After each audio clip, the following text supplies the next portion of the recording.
Marian Harkin, who's an MEP and has been an MEP for 500 years. 500 years. Good evening, everybody, and I'm glad to be back in Charleville. The last time I was here, I marched with Ballyhay Says No, and all I can tell you is that they have informed my political thinking over the last couple of months and years, and I'm very happy about that. But to come to tonight's question, EU friend or foe, I suppose my first thought was, are we talking about now, you know, does past performance count, or how will it be in the future? And then I also thought that when you speak about international relations, do you really have any friends? Or is it that at times you have common interests and common cause with other countries? And in that context as well, when we speak about the EU isn't a static thing. It's not something that's the same yesterday as it is today, and it will be different tomorrow. Because governments change. Socialists are voted in to replace liberals. UKIP are throwing out conservatives, you've got nationalists, you've got Greens forming parts of government. So politically, the landscape is always changing in Europe. And, you know, national governments send their ministers to the council and they decide who the commissioners are. And the parliament itself is elected by European citizens, and that changes every 5 years. So I make this point just to say that Europe isn't something static. It's in a state of flux, and sometimes things are better than others. There are some certainties, or at least we're led to believe there are, like the treaties, for example. But again, one of the things we've learned in recent times is that there's huge flexibility there when it's needed. You've got the ECB, and I know that will probably form a large part of our discussion here tonight, and the Court of Justice. But if we go back to the ECB, that's supposed to be an independent body, but we all know that before Mario Draghi makes a major decision, he's looking over his shoulder to see what Angela Merkel has to say. But not just Angela Merkel. He's wondering what the Dutch are going to say, and the Austrians, and the Finns, and the Danes. So I just make that point to say that Europe is multifaceted and multi-layered. And that is an issue that we have to deal with when we're trying to sort this problem.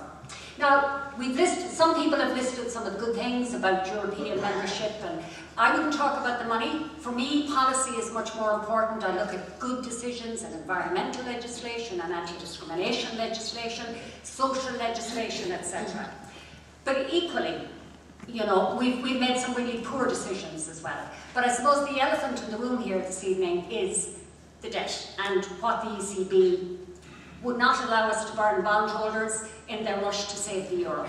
There will be people who say that was a time of crisis, and that's an argument. But my argument is that time is past. It is long past. We have put in place banking union. Paul was in the same parliament as I was. He may or may not have voted for it, but I voted for it, because at least it was a way to make sure that if banks were going to fail, we had a managed way of doing it. So never again would we see bank debt being piled on the shoulders of citizens. Irish, Latvian, Italian, whoever, it doesn't matter. So now that we've done that, now that we've put the pieces of the jigsaw in place, in my opinion, now it's our turn. Ireland, in my opinion, cannot be the victim of timing.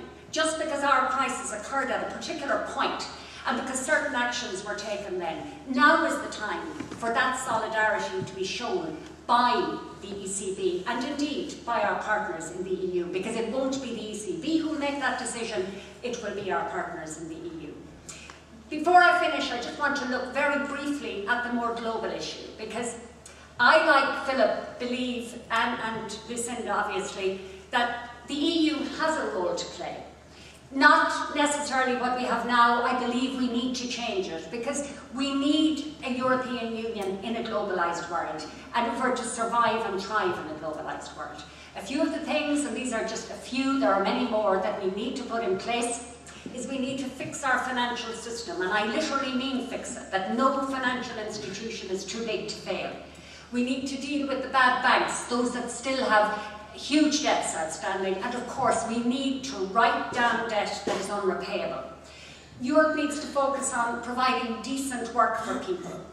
It needs to lead globally on areas like climate change, like tax justice, like human rights. And it needs more openness and transparency in its decision making, particularly at the level of the European Council. And my final point is that not only do we need to do the big things well, we need to do the small things well also. And yesterday, I happened to be up in Moat in County Westmeath, and I had a number of meetings, but my last one was with the Red Grouse Conservation Society.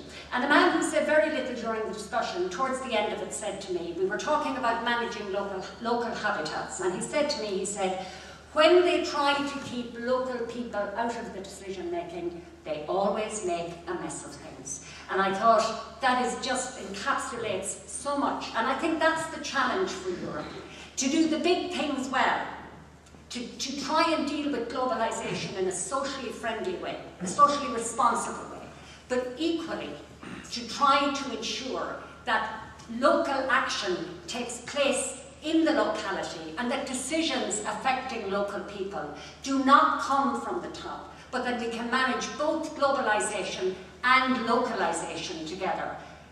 I think if we can manage all of that, Europe will be a much friendlier place. Thank you.